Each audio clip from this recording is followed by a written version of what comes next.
And welcome back to the channel. We have got our daily NBA predictions here on the channel for Sunday, November 10th. We have got 11 games on the NBA slate today. And yes, this is not the normal setup. We will be back to the normal setup tomorrow. At least we should. I am currently in the state of Oregon, and I should probably be going to the Portland Trail Blazers Memphis Grizzlies game tonight. But yes, I'm just recording on my laptop. Now, don't get me wrong. I have my microphone. It's here. But I brought my actual camera, and I couldn't get it to connect to my laptop. I haven't done it before, and I was trying to, and it wouldn't work. So I don't get my PC on me, obviously, so we'll get back to the normal setup tomorrow. We will have our UFC predictions out later today. That was recorded on my setup at home, so if you're interested in the UFC, that video will be out later today. Earlier today, we posted our college basketball 5 best bets. We went 5-0 on the college basketball slate yesterday, so go make sure to join us for that one. Let's get into now our 11 NBA predictions for today. And folks, before we get into the video, make sure to hit that subscribe button down below for some more, again, daily NBA predictions here on the channel. Make sure to leave a like if you are enjoying the daily NBA picks as well. All right.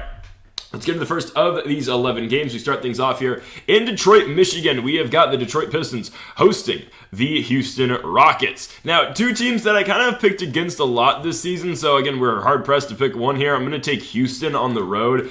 This line has moved down to 3.5, which I do like a lot more. Again, I've been hesitant picking the Rockets all season long, but they're a 5-4 team. They're coming off that loss now to OKC, and OKC, again, one of the best teams in all of basketball, if not the best team in the NBA. I've been saying that all season long, but Houston, they've shocked me this season, man. They beat New York, they beat San Antonio. Beating San Antonio is quite easy. That's 2 of their wins, but Memphis, it is what it is. The victory over Dallas. Again, this Houston team has shocked me all season long. Early in the season, it was all Jalen Green. Every single night, Jalen Green would have to lead this Rockets team in scoring. Now it has been production out of other guys in the squad as well. You're looking at Sengun scoring finally. Fred VanVleet still struggling to find his ways with Houston. We got Dylan Brooks, who stepped up the other night as well. Houston's been playing better.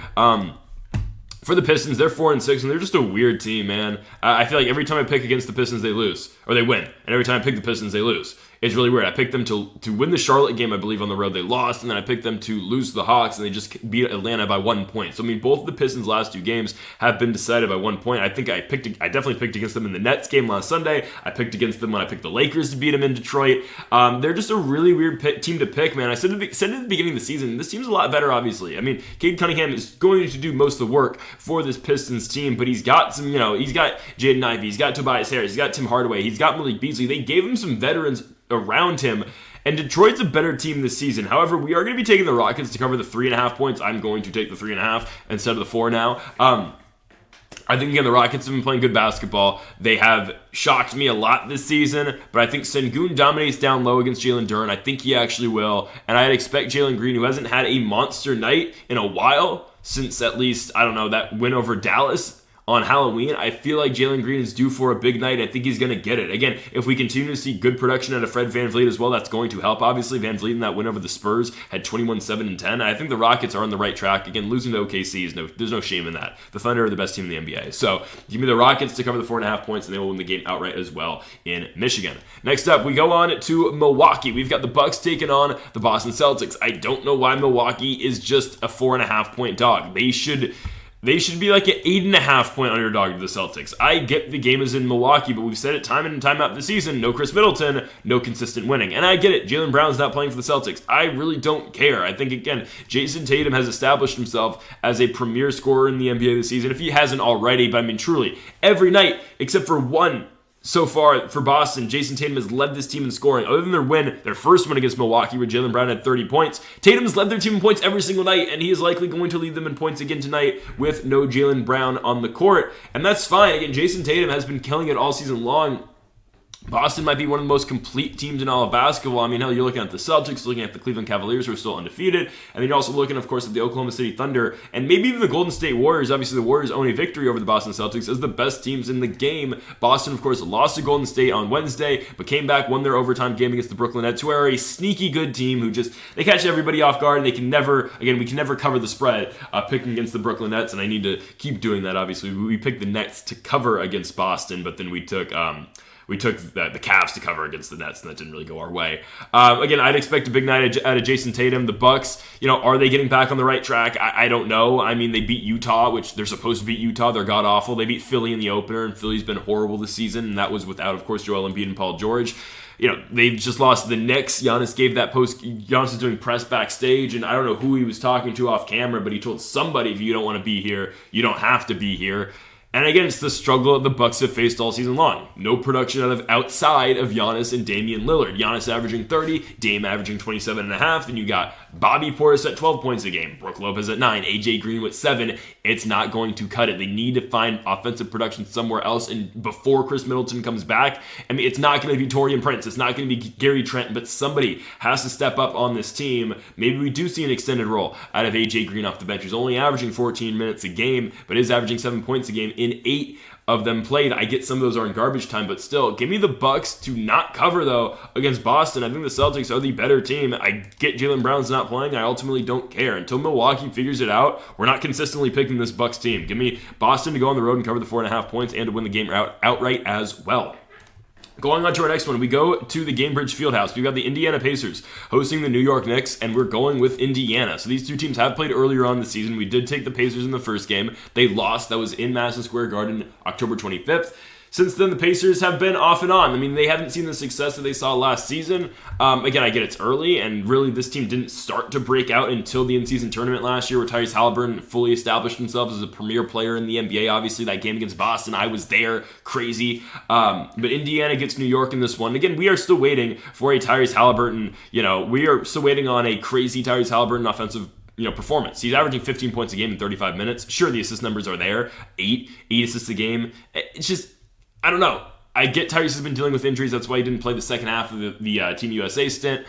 He was injured in the preseason as well. But we have not seen all-star numbers yet out of the Pacers superstar in Tyrese Halliburton. For the New York Knicks, it's been all Jalen Brunson and all Karl-Anthony Towns. Cat's been having a phenomenal year in his first one with New York. He's averaging 24.5 points a game. Jalen Brunson's averaging 24. And you get, of course, production out of Mikal Bridges, OG Anunoby, and Josh Hart as well. I like the Pacers to win this game, though. It's in Indiana. The Pacers are getting, again, their second shot at New York this season. And I'd expect them to win. Again, nothing against Aaron Nesmith, but with Nesmith's injury, it allows for Benedict Mathurin to get more minutes, go into the starting lineup, and I just ultimately think that helps the Pacers quite a bit. I like Indiana to win this game. Again, besides Halliburton not really performing like we know he can, and again, Halliburton's been great in terms of leading the offense, facilitating the offense, and moving the rock. You still get great production at Pascal Siakam, Miles Turner, Benedict Mathurin. You're going to get guys who will have nights for this Indiana team. It just depends on who it will be on that certain night. I like the Knicks to go in Indiana, keep the game close in the first half. I think the Pacers will slightly pull away in the second half, and I think they win this game by about 5 points. I think Indiana gets it done. Again, I'm still waiting on Tyrese Halliburton to go off, and again, the Pacers are coming off a 20-point loss on the road to Charlotte on Friday night, which sucks, but it's not like the Knicks have been playing lights out either. Again, they're not to the same extent as the Bucks, but you get a lot of production out of Karl-Anthony Towns and Jalen Brunson. Then there's everybody else. Again, the Knicks get better production than the Celtics outside of their core two guys. But if the Pacers are able to shut down Karl-Anthony Towns, we'll see what kind of night Miles Turner has against Cat. Didn't have a bad first game against Karl-Anthony Towns earlier this season. I think Miles Turner is able to play good offensive basketball. And then again, we get that Halliburton-Brunson matchup. I think the Pacers win this game. Again, these two teams are very tight last season. Obviously, in the Eastern Conference semifinals, a series that the Pacers won. I think Indiana wins tonight. I think they beat the Knicks, and obviously they will cover the points as home dogs. Okay. We go on to our next one. We've got the Washington Wizards going to Orlando to take on the Orlando Magic. I think 9.5 points is too much here. I get it. We're high on the Magic a little bit because they just won their first game without Paolo Banchero. They blew out the New Orleans Pelicans. But guys, the New Orleans Pelicans are the worst team. They are the worst team in the NBA. Okay? It's that simple. We will continue to fade the New Orleans Pelicans until the end of time. Okay? We have a ban list, and they're on that ban list. So good for the Magic by beating the New Orleans Pelicans. Again, we thought the Magic were going to be able to cover that game, and they did exactly that. Now they will get the Washington Wizards, a team that is 2-5, not playing the best basketball. They haven't won a game since their second Atlanta one. I mean, they've got 2 wins in the season. They're both against the Atlanta Hawks. They lost the last game by 24 points on the road in Memphis, Tennessee against the Grizzlies.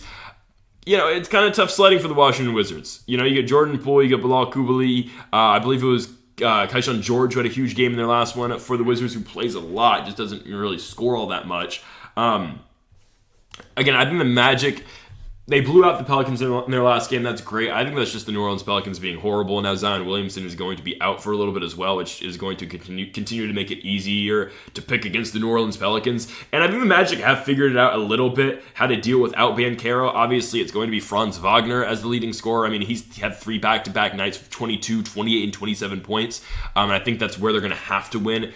Early on in the Banchero injury, they kind of went to Jalen Suggs as their number one, which, again, Suggs is a good starting caliber player. I don't think he is a number one, obviously, and I think that's got to be Franz Wagner for Orlando. I think they win this game, but I do think Washington keeps it kind of close. Again, the Wizards, I say it all the time, the Wizards are the most unserious team in the NBA. They're just a goofy team. I don't know what else to say about them. I mean, Bilal Coulibaly, again, is a good ball player. You got Jordan Poole, who, sometimes he has his night, sometimes he doesn't. Obviously, Kyle Kuzma is still injured, I do believe. I don't think he's playing tonight. Yeah, no Kuzma. Obviously, you got, again, Alex Sarr, who's the number 2 overall pick in the draft for Washington, just like the rest of DC, obviously, with the Nationals and the Commanders. Jaden Daniels, Alex Sarr, and Dylan Cruz, all the number 2 overall pick for the Washington DMV area.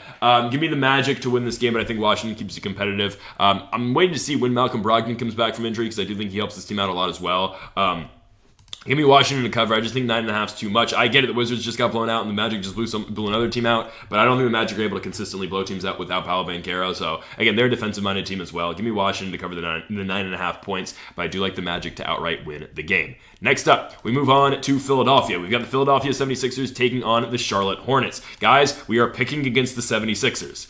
Okay, Tyrese Maxey, I don't believe is playing, right? I believe he's out. They are 1-7. This is not a good basketball team, right? Maxey's out. Joel Embiid's out. Guys, Paul George is not going to lead this team to victory. I'm sorry, okay? We cannot trust Paul George to consistently win basketball games as a number 1. The Charlotte Hornets, say what you want about them, they are 4-5 this season. Okay, their wins are the Rockets, good win. Raptors, Detroit, Indiana, great win, right? LaMelo Ball playing great. Obviously, again, we say this all the time with the Hornets, but I'm going to continue to say the same talking point about the Charlotte Hornets. When they have LaMelo Ball, they know how to win. It's the same concept with the Memphis Grizzlies. When Ja Morant's in the lineup, we feel good about picking the Grizzlies. When LaMelo Ball is in the lineup for the Charlotte Hornets, we feel great about picking the Hornets. I get the games in Philadelphia, but guys, the 76ers have won 1 game all season long. They are 1-7. Their only win is an overtime loss on the road to the Indiana Pacers, which still makes no sense to me. Tyrese Maxey dropped 45 points. Guys, you know who led their team in scoring on Friday night against the Los Angeles Lakers? Jared McCain. Yeah, the guy on TikTok. Jared McCain led their team in scoring with 18 points. And I said this again in that Lakers game, and even the Clippers game prior to that, when Tyrese Maxey was out, the Sixers are not going to trust in Paul George. And obviously, they shouldn't trust in Paul George to be a number 1 right now. He's coming off of that injury where he's off 2 weeks. And now, again, Paul George will have to be rushed into that role, obviously, if tonight, maybe again their next game, because who else is going to score for this team? Guys, their starting lineup, Andre Drummond was their leading scorer in their starting lineup with 14 points. Caleb Martin had 13. Kelly Oubre had 9, PG had 9, and Lowry had 5. And you want to hear the shooting night for Paul George? 4 for 13, 0 for 6 from 3. But again, they shouldn't expect great production out of Paul George right now because of that, and because of the injury. And we expected that as well. But that's the problem here for the 76ers. Who's going to score tonight? I get Charlotte doesn't play the best defense, but who's going to score? Give me the Hornets. I think the Hornets are going to try to get into a shootout with the Sixers, and I don't think the Sixers are able to keep up. Give me the Charlotte Hornets to win this game on the road. They will cover the points. You can keep your points. We're taking the Hornets on the money line here. Give me Charlotte plus 140 to beat the Philadelphia 76ers in Pennsylvania. Next up, we go on to the Target Center. We've got the Minnesota Timberwolves hosting the Miami Heat. Kind of an odd game to pick and kind of a hard game to pick personally. Just because Miami, they're one of these teams that just stay in games. Like, I don't think there's much doubt in who the winner of this game is. It's, to me, again, if the Timberwolves can cover the spread. The Nuggets pulled away from Miami in their last game on Friday night, and that allowed, again, Denver to cover that one against Miami. But the 2 games before that, Miami played the Kings and the Suns, and they covered both those games, losing to the Kings by 1 point, losing to the Suns by 3 points. I mean, those are 2 very winnable games for Miami. This is a team now, though, that's 3-5 this season. Their only wins are Charlotte, Detroit, and Washington. And I mention that every time we pick Heat games because, again, the same thing remains. Guys, this team has not beat a good basketball team yet. They haven't. I guess the best team they beat this year is probably Detroit. Charlotte, I guess Charlotte did beat Detroit. So I guess it's the Charlotte Hornets, which 8 games into the season, that's not what you want to hear. And you're about to play the Minnesota Timberwolves, and you got a guy in Anthony Edwards who is playing all-time basketball right now. The way Edwards is shooting the ball, the way Edwards is scoring is absolutely insane. He's averaging 20 night and night, but Ant is playing out of his mind right now. Gobert obviously locking it down on the defensive side as well. you get production at guys like Naz Reid, Julius Randle. I have the Timberwolves kind of boat race the Heat here. I'm not going to lie. I think the Minnesota Timberwolves, you get the Miami Heat on the end of this. Actually, no, they've got a long road trip ahead. My goodness, they are on a road trip for 2 weeks. Phoenix, Denver, Minnesota, Detroit, Indiana. I think Minnesota gets them here, and I think the Timberwolves dominate this basketball game. The Timberwolves have been able to cover huge lines all season long for us. Portland, Chicago, Charlotte. I think they covered that Toronto game barely. And they've been able to cover time in and time out this season. And again, I've not been sold on the Heat this year. I really haven't. I don't know. It's not the playoffs yet. Obviously, then you can kind of trust and rely on the Heat. But Jimmy Butler has not played great. Tyler Hero has been their leading scorer. Bam Adebayo has been okay, but I like the Timberwolves here. I think they are the much better team to be Minnesota to win this game at home, and I think they'll cover the 7.5 points as well. Next up, we move on to Oklahoma City. I think it's probably the game of the day. The Oklahoma City Thunder will be hosting the Golden State Warriors. You've got the 8-1 OKC Thunder taking on the 7-2 Golden State Warriors. What a game. The Warriors obviously coming off their loss to the Cleveland Cavaliers in a game where they were down 42 points at halftime, but that goes to show how great the Cavaliers are. And I said this again about the Warriors. Going into that Boston game a couple nights ago on Wednesday night, I said we're going to find out how good the Warriors truly are. Because yeah, they've beat teams like, again, the Jazz, the Pelicans, the Trailblazers, the Wizards, but now they get potentially the 3 best teams right now in basketball. The Boston Celtics, the Cleveland Cavaliers, and the Oklahoma City Thunder. And they get all those games on the road. We're going to see what the Warriors are made of, and we're going to see how good they are. Again, they passed the test in the Boston one, but they lost to Cleveland. The Cavs, they're a weird team. They just play great fundamental basketball. Donovan Mitchell, obviously their leader. But the Warriors just fell down to a huge margin in that game. I mean, got outscored 39-22 in the first quarter, 44-20 in the second quarter. They tried to claw their way back in that game, but obviously it was way too late. Donovan Mitchell balled out in that first half, and really, Donovan Mitchell and Darius Garland balled out in that first half. It really wasn't even a great night by Mitchell, but the Cavs were just able to pull away early in that basketball game. I think that's rough for the Warriors, considering, again, they're now taking on the OKC Thunder, who I've raved about all season long. Again, I will still say this is the best team in basketball. I get they lose to the Denver Nuggets. They lost to the Denver Nuggets a couple games ago, but they bounced right back and blew out the Rockets. They won that game by 19 points. Shai Gilgeous-Alexander, SGA, is going to give you his customary 29 points a night, 27 points a night. That's just what he does. Shai finds a way to score. It doesn't matter if he's having a good night or a bad night. SGA is going to get to the rim, and he is going to score. He leads the team both points and assists, and of course you look at that along with the supporting cast of Chet Holmgren, Jalen Williams, Aaron Wiggins, Lou Dort, Isaiah Joe, Cason Wallace, all these guys. Alex Caruso, who plays great defense for this team in big minutes, doesn't score, but again, is a great defensive player. OKC knows how to win basketball games, guys. They're the better team in this one. They're at home. The Warriors, again, have just played back-to-back really tough road games against East Coast teams on the road.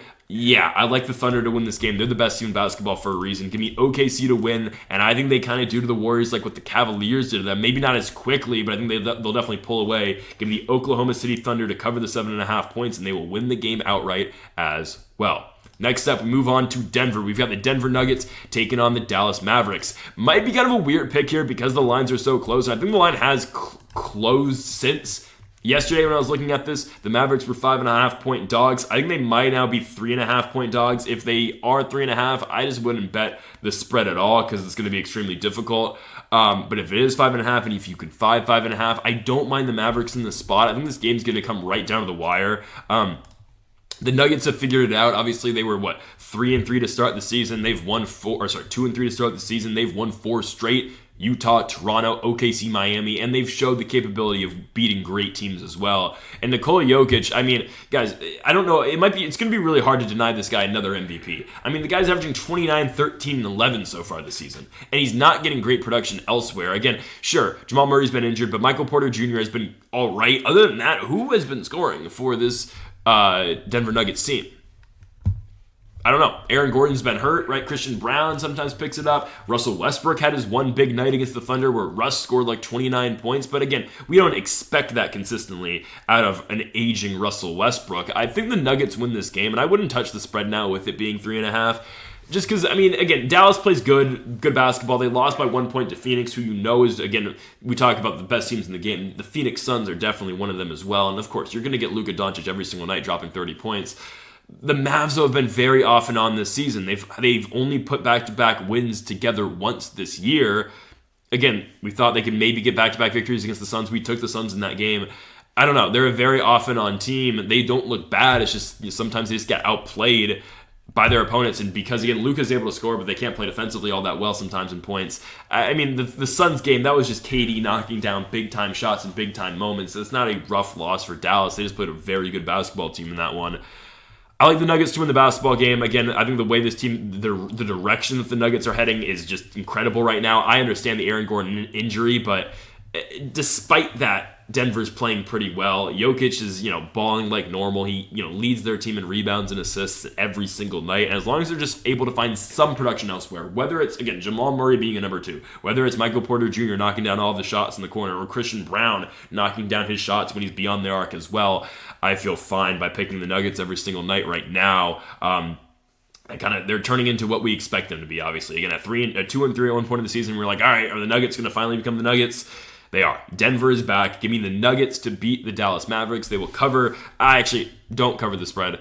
I'm not going to pick the spread at all. Again, at 5.5, I would take Dallas because I do think the game is going to be close, but ultimately the winner, I think, of this basketball game will be the Denver Nuggets. Next up, we go on to Phoenix, Arizona. We've got the Suns taking on the Los Angeles Clippers, a Pacific matchup here in the Western Conference, and it's surprising, but the Sacramento Kings are now the favorites in this game. Again, I made these graphics last night. The lines have shifted overnight, and now Phoenix is a 1.5-point favorite over the Suns. You might ask why. It's because Kevin Durant is not playing. Okay, it's Devin Booker time.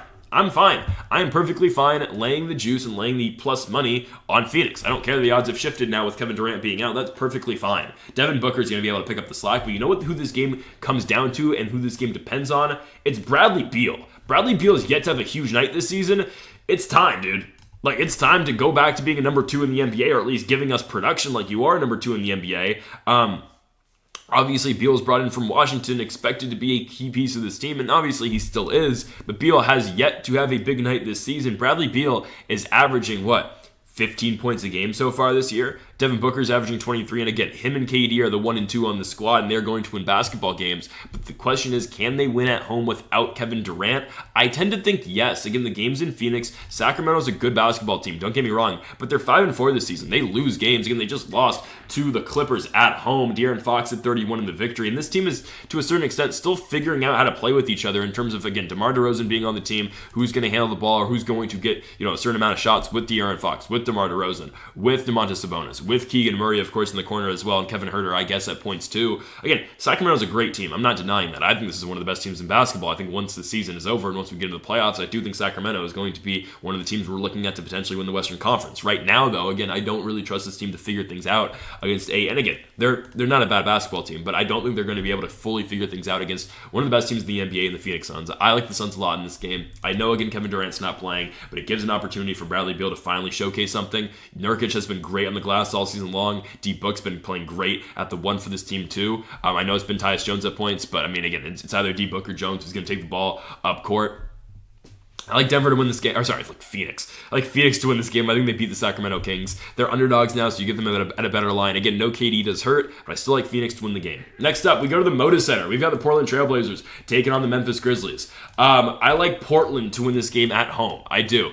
No Ja Morant means no winning for the Memphis Grizzlies. He's got the hip injury, and all of Memphis's guys are out except for Jaren Jackson and Zach Edey. It's a tremendous opportunity for the Portland Trailblazers to get one at home in Portland. It just makes sense, the spot for the Trailblazers. I mean, Memphis is going to be starting who? Scottie Pippen Jr., Luke Kennard, Jalen Wells, maybe Santi Aldama's definitely not playing the 3. So those are your starters for Memphis tonight. Again, we saw last season how quickly the Grizzlies deteriorated without Ja Morant. They fell apart immediately after with the Ja Morant suspension. When he came back, they looked great for a couple games, and then when Ja went out for the year with an injury again, they completely fell apart. And I get it. Portland is abysmal. They are. But they have their games where sneakily they'll score points and sneakily they'll win games with Anthony Simons, with DeAndre Ayton, with Jeremy Grant. I like the Trailblazers a lot in this spot. Again, Portland's at home. They get a bad Memphis team right now, again, that is not playing Ja Morant. If there was ever an opportunity to feel good about the Portland Trailblazers, guys, it's right now. Because, again, Memphis is not going to rely on their 2 starters the only 2 starters that are playing for them again tonight are Zach Edey and Jaren Jackson. They're not going to rely on those guys to score.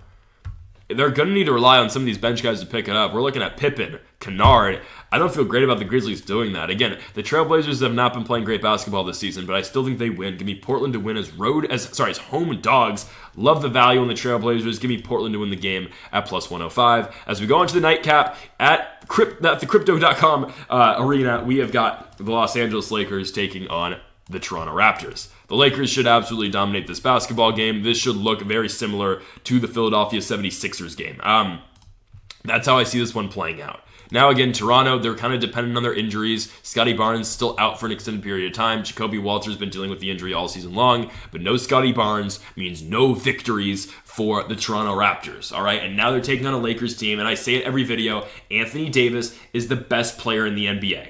Okay? He's the best player in the NBA, and he's going to help the Lakers go far this season, and I think AD should win the MVP. Again, there is a player, obviously, in Denver by the name of Nikola Jokic who might stop that, but you look at what Anthony Davis has done this season. He's averaging 32 and 11. He's been absolutely dominant. Again, we say it every night. LeBron's going to have his nights, and LeBron can still go out there and score, but what LeBron is to this team right now is a ball facilitator who is a ball mover who's going to facilitate the offense, and who is, again, going to put them in positions to win. And again, LeBron's gonna have his nights, but that doesn't have to be every night now. LeBron's still averaging 24 points a game. He's still a great player for this Lakers team, but they're gonna rely on Anthony Davis to be the guy every single night for Los Angeles, and that's the way JJ Redick has this team playing, which I feel completely great about. I think they're gonna beat the Raptors here. Who's gonna guard AD? Jakob Poeltl. I mean, they've got RJ Barrett at the 4 right now, which again, I know he's not gonna be matched up against Davis. They'll have him against Hachimura.